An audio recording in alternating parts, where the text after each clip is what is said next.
जैसे आज का इंसान जो है वो भोग की तरफ बहुत तेजी से बढ़ रहा है, तो क्या जो ये भोगने की वृत्ति है ये प्रकृति से निकल रही है? और अगर ये प्रकृति से निकल रही है तो प्रकृति अपना विनाश चाहती है, क्योंकि इंसान भोग भोग के विनाश ही कर रहा है। तो अगर प्रकृति अपना विनाश चाहती है तो फिर ये क्या है? ये तुमसे किसने कह दिया कि इंसान का विनाश होगा तो प्रकृति का विनाश हो जाएगा? प्रकृति इतनी छोटी चीज थोड़ी है कि इंसान के साथ वो भी मिट जाएगी। इंसान तो कितनी बार आया, कितनी बार गया। प्रकृति से तुमने अर्थ पहली बात सिर्फ एक स्पीशी से क्यों लगा लिया? दूसरी बात सिर्फ एक ग्रह, एक प्लैनेट से क्यों लगा लिया? प्रकृति माने ये जो पूरा ब्रह्मांड है ये सब प्राकृतिक है। इंसान तो इसमें कुछ भी नहीं है। हम बार बार बोलते हैं देखो इंसान पागल है, प्रकृति को नष्ट कर रहा है। ये बात बल्कि पागलपन को सिद्ध करती है कि इंसान सोच रहा है कि वो प्रकृति को नष्ट कर सकता है। तुम इतना सारा अभी न्यूक्लियर एम्यूनिशन रखे हुए हो, तुम सारा एम्यूनिशन कर दो एक साथ इस्तेमाल, ठीक है? तुम ये पूरा प्लेनेट ही ध्वस्त कर दो, प्रकृति को क्या फर्क पड़ना है? समय समझते हो कितना लंबा होता है? जब हम बिग बैंग की भी बात करते हैं, अगर उस थ्योरी में भी विश्वास करो तो जानते हो ना कि कितनी उम्र हो गई है इस यूनिवर्स की। उस पूरी उम्र में पृथ्वी जैसे कितने ये छोटे छोटे धूल के कण आए और चले गए। वो खेल सारा प्रकृति का था जो चल रहा था, ठीक है? तो प्रकृति के विनाश की चिंता मत करो, अपने विनाश की चिंता कर लो। ये बोलना भी अपने आप को झांसे में रखने की बात है कि अरे अरे we are destroying our planet and we are killing other species. ये सब खुद को धोखे में रखने की चीजें हैं। जीवन इस ग्रह पर दोबारा वापस आ जाएगा। कितनी ही बार ऐसा हुआ है कि मास एक्सटिंक्शन ऑफ स्पीशीज हुआ है प्लैनेट पर, फिर वापस आ जाते हैं। प्रकृति अपने आप को पुनरुज्जीवित कर लेगी, रिजुविनेट कर लेगी। ये इंसान है जो वापस नहीं आएगा। चाहे तुम क्लाइमेट चेंज की बात कर रहे हो, ठीक है, चाहे किसी न्यूक्लियर डिजास्टर की बात कर रहे हो, ये सब खतरे इंसान के लिए हैं। हम बोल देते हैं देखो देखो पृथ्वी का तापमान बढ़ रहा है, द अर्थ इज सिक। कभी कह देते हैं the earth is in fever. अपनी फिक्र कर लो, ठीक है? ये 2-4 डिग्री ऊपर नीचे होना पृथ्वी बहुत बार देख चुकी है। पृथ्वी बची रहेगी, पृथ्वी नहीं भी बची रहेगी तो क्या फर्क पड़ता है? तुम्हारे सौर मंडल में भी पृथ्वी कौन सा बहुत बड़ा ग्रह है? एक जुपिटर में 100 पृथ्वियां समा जाएं और एक सूरज में हजारों पृथ्वियां समा जाएं, तो कौन सी पृथ्वी बहुत बड़ी चीज है? अपनी फिक्र कर लो। पर अपनी फिक्र हम नहीं करते। जानते हो उसमें धारणा क्या बैठी हुई है? हम तो सही हैं, हमें थोड़ी जरूरत है अपनी फिक्र करने की। अगर अपनी फिक्र करनी है तो उसके लिए सबसे पहले स्वीकार करना पड़ेगा ना कि हमारे ऊपर खतरा है और हमें ठीक होने की जरूरत है क्योंकि हम गलत हैं। तो हम अपनी फिक्र नहीं करना चाहते।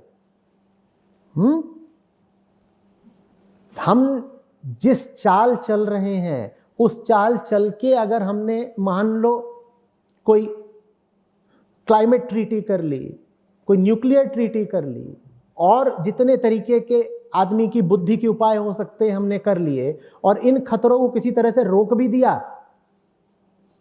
तो हो सकता है हम टेम्परेचर राइज से ना मरें, ग्लेशियल मेल्टिंग से ना मरें, लेकिन हम खत्म होंगे अंदर ही अंदर मेंटल डिजीज से, विक्षिप्तता से।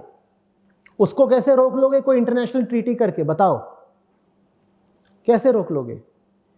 इंसानियत जिस तरीके से जा रही है और जो हमने अभी पूरे तरीके से अहंकार पर आधारित जीने का ढांचा बना रखा है, वो या तो हमें बाहर से मार देगा, ठीक है ना? और अगर बाहर से नहीं मारता संयोगवश, तो भीतर से तो हमारा विनाश सुनिश्चित ही है, बल्कि हो ही रहा है। आज इस दुनिया में जो अनुपात है, प्रोपोर्शन है मनोरोगियों का, उतना कभी भी नहीं था। आज जो औसत तनाव के, स्ट्रेस के, एंजाइटी के स्तर हैं, इतने द्वितीय विश्व युद्ध के समय भी नहीं थे, सैनिकों में भी नहीं पाए जाते थे जितने आज आम आदमी में होते हैं। आंकड़े देखो, रिसर्च पेपर्स को देखो। आज जितने मामले डिप्रेशन के और सीजोफ्रेनिया के, कंपल्सिव डिसऑर्डर्स के होते हैं, उतने कब होते थे? और मैं संख्याओं की नहीं बात कर रहा हूं, मैं अनुपात की बात कर रहा हूं, मैं प्रपोर्शन की बात कर रहा हूं। हम बहुत तेजी से एक ऐसी दुनिया की ओर बढ़ रहे हैं जिसमें हर आदमी पागल होगा, बाहर से स्वस्थ होगा और भीतर ही भीतर साइको। अब क्या करोगे बताओ? इंसान अकेला जानवर है जिसको छूट है अपने अनुसार कुछ बनने की। यहीं पे गड़बड़ हो गई। बंदर को कोई छूट नहीं है। तुम कभी नहीं सुनोगे बंदर बन गया जेंटलमैन, पर राजू जेंटलमैन बन जाता है ना? शेर पैदा होता है, शेर ही मरेगा। शेर को कोई विकल्प नहीं है कि वो कुछ और होने की सोचे, महाशेर हो जाए, नहीं होता ना। आदमी अकेला है जिसे छूट है कि वो कुछ और हो सकता है। ये बहुत सुंदर छूट है। इसी छूट के कारण पुराने जानने वाले बोल गए कि मानुष जन्म दुर्लभ होता है और ये बड़े सौभाग्य की बात होती है कि कोई मनुष्य योनि में जन्म ले, क्योंकि हमें वो सुविधा, वो छूट, वो विकल्प है कि हम पैदा तो जानवर जैसे होते हैं लेकिन हम बहुत बेहतर बन सकते हैं, आत्मोत्थान हो सकता है, एक जबरदस्त तरक्की का विकल्प हमें मिला हुआ है। लेकिन कोई भी छूट, कैसी भी छूट हो, वो दोनों तरफ काम करती है। अगर आपको विकल्प होता है ऊपर उठने का, तो साथ ही साथ हमेशा उसके विकल्प मिल जाएगा नीचे गिरने का भी। तो विकल्प तो हमें दोनों मिले हुए थे कि जानवर पैदा हुए हो, चाहो तो जानवर से ऊपर उठ जाओ और चाहो तो नीचे गिर जाओ। अब ये हमारा चुनाव रहा है कि 100 में से 99 लोग यही चुनते हैं कि वो जानवर से भी बदतर हो जाएंगे। ये जो छूट है इसने हमारा नाश कर डाला। यही छूट लेकिन हमें नाश से बचा भी सकती है। अगर आपको ये छूट थी कि आप अपनी दुर्दशा कर लो, तो निश्चित ही रूप से ये छूट भी तो हमें मिली हुई है ना, कि जो दुर्दशा कर रखी है उसको संभाल लो, ठीक कर लो। तो हमें ये जो दूसरा विकल्प है, जो सही विकल्प है, उसका इस्तेमाल करना होगा।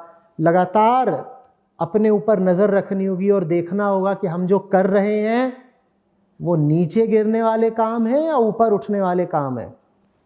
नीचे गिरने वाले काम कौन से होते हैं?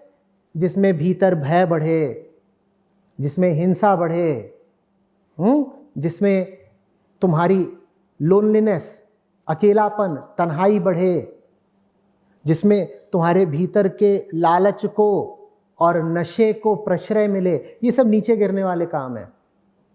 ऊपर उठने वाले काम कौन से होते हैं? जिसमें सबसे पहले तुम निर्भय हो जाओ। भारत का तो सारा अध्यात्म ही एक लक्ष्य के साथ रहा है। क्या? निर्भयता। कहते हैं कि आदमी की 100 बीमारियां हैं, पर उन 100 बीमारियों में जो सबसे गहरी बीमारी है वो डर है। तो जिसने डर को जीत लिया, समझ लो उसका अध्यात्म सार्थक हो गया। तो ऊपर उठने वाले काम ये हैं, निडर हो जाओ, तुम्हारे भीतर अहिंसा आ जाए, थोड़ा दूसरों का ख्याल रखना शुरू कर दो, बिना ये माने कि दूसरे तुमसे अलग हैं, करुणा आ जाए। ये चेतना को ऊपर उठाने वाले काम है। किसी न किसी दिशा तो जाना पड़ेगा, क्योंकि आदमी के पास ये विकल्प नहीं है कि वो चुनाव न करे। We are an animal that chooses. अगर ऊपर वाला चुनाव नहीं कर रहे हो तो सजा ये मिलेगी कि नीचे वाला चुनाव करना ही पड़ेगा। तो एक ही रास्ता है, ऊपर उठने का चुनाव लगातार करते रहो, करते रहो। बहुत सारे यहाँ पर कैंपस के स्टूडेंट्स होंगे, बहुत सारे लोग अतिथि हैं, बाहर से आए हैं। सबके पास विकल्प मौजूद हैं और सब जिंदगी के चौराहों पर खड़े पाते हैं अपने आप को अक्सर। सब निर्णय लेते हैं, कुछ पकड़ते हैं, कुछ छोड़ते हैं।